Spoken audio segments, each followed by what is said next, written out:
the fishing village became my sanctuary. For 2 weeks, I stayed with the kind old woman whom everyone simply called Grandma May. She was small and frail, with hair as white as snow and eyes that glimmered with quiet wisdom. She didn't ask for much, only that I help her with small chores around her hut in exchange for food and shelter.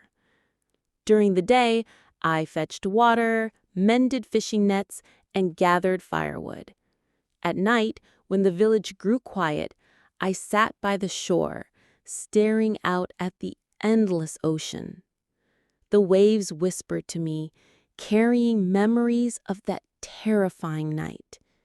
Each crash against the rocks reminded me of my vow. I would return. I would make them pay. Grandma May seemed to sense the storm raging inside me. One evening, as we sat together by the fire, she reached over and gently held my hand. "Child," she said softly, her voice rough with age, "I don't know the full story, but I see the anger in your eyes. It burns like a wildfire. Be careful. Fire can warm a home or destroy it." I swallowed hard, blinking back tears. "I can't just forget, Grandma May. My own sister did this to me. She tried to erase me." Grandma May's eyes darkened with sorrow. "Blood betraying blood is a wound that cuts deepest," she murmured. "But don't let that wound turn you into something you're not." Her words sank deep into me. I knew she was right. If I let my rage consume me, I would become no better than Claire. But still, I couldn't let Claire win. Not after everything she had taken from me. Early one morning, before the sun had fully risen, I quietly packed the few belongings Grandma May had given me. A simple dress, some food wrapped in cloth, and a small carved charm for luck. Grandma May stood at the edge of the path, her hands clasped tightly together. "Are you sure about this?" she asked, worry etched across her face. I nodded firmly. "I have to go back. She thinks I'm gone forever, but I'm not.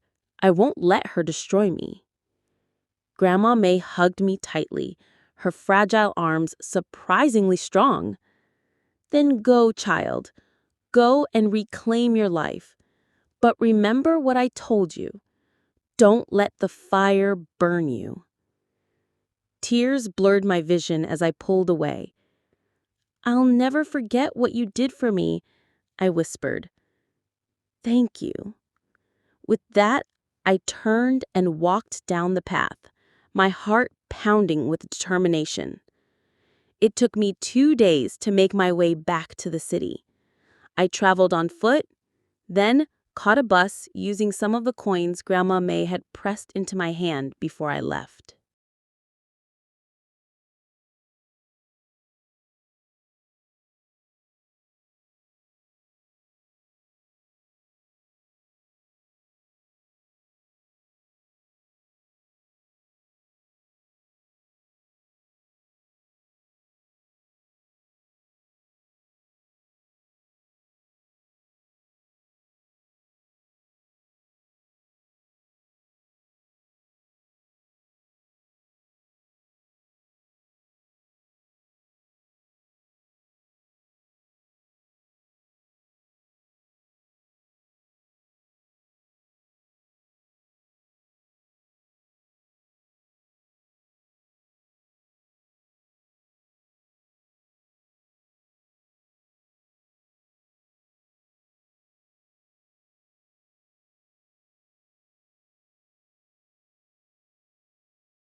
When the towering skyline finally came into view, a lump formed in my throat. This was my home, my life. And somewhere out there, Claire was living it as though I had never existed. I couldn't risk being seen yet, so I kept to the back streets, avoiding anyone who might recognize me. My first stop was a small hotel on the outskirts of town. The place was shabby, but it was cheap and, more importantly, anonymous. As I sank onto the creaky bed, exhaustion washed over me. But there was no time to rest. I needed to know what Claire had been doing in my absence. The next day, I disguised myself with a plain scarf and sunglasses, then ventured into the heart of the city. I started by visiting places Claire and I used to frequent. Our favorite cafe, the boutique where we shopped, the park where we used to sit and talk for hours. What I discovered chilled me to the bone. Claire wasn't just living her life. She was living mine. At the cafe, the barista greeted her name warmly. My name. "Good morning, Anna," she chirped, handing over a coffee order. My stomach twisted in fury. She had taken my identity, my friends, my entire world. Later, as I watched from across the street, I saw Claire step out of a luxury car, laughing with my old colleagues as if nothing had happened. She wore my clothes. She used my signature perfume. She had even dyed her hair to match mine. It was like looking into a distorted mirror, my life being paraded around by a stranger. I clenched my fists until my nails dug into my palms. This wasn't just betrayal anymore. It was theft. Claire had stolen everything, right down to my very name. That night, I returned to the hotel room and sat in the dark, shaking with rage. For a brief moment, I wanted to storm into her house, scream the truth, and tear down her carefully constructed lie. But I stopped myself. Storming in blindly would only get me hurt, or worse, killed. Claire had already proven she was willing to go to extremes to get what she wanted. No, if I was going to win this fight, I had to be smart, strategic. Like a chess game, every move had to be calculated, and the first move was information. Over the next few weeks, I quietly gathered intelligence. I followed Claire from a distance, noting who she met with, where she went, and what she said. I learned that she wasn't working alone. There were powerful people backing her, people who had profited from my disappearance. These weren't just criminals. They were business elites, politicians, and even law enforcement officers. The realization made my blood run cold. Taking down Claire wouldn't be enough.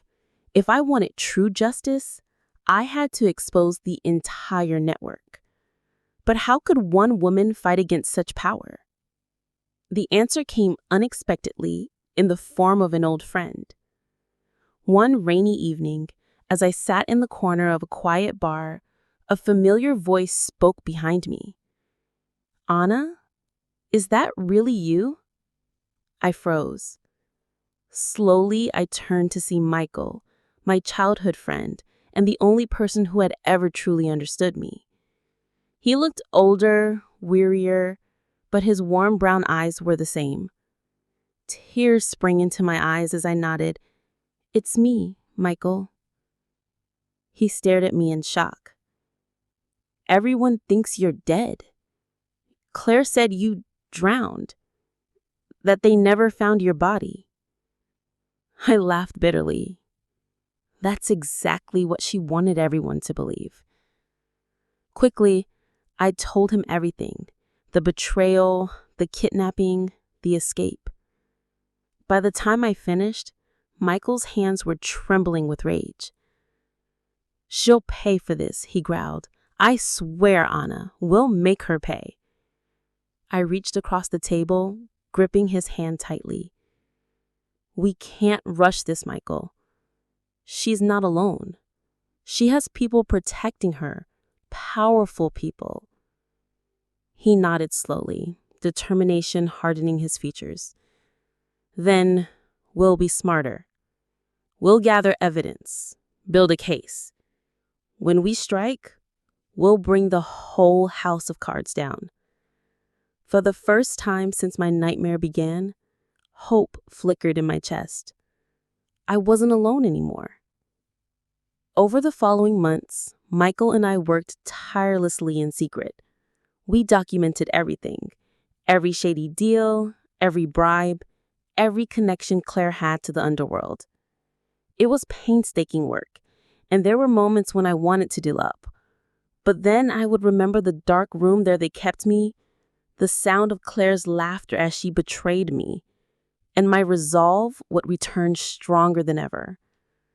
Meanwhile, Claire remained blissfully unaware. From afar, I watched as she hosted glamorous parties, gave interviews to the press, and flaunted her newfound power. She was living the life she had stolen, and the higher she climbed, the harder she would fall. The night would come when I would stand before her, not as the broken sister she tried to erase, but as her reckoning. And when that night came, the world would finally see the truth. What would you do if someone you loved stole your entire life and left you for dead? Would you forgive them or fight to take back what's yours? Share your thoughts in the comments, and don't forget to like, subscribe, and share to support us, and make sure you never miss the next part of this gripping journey. To be continued.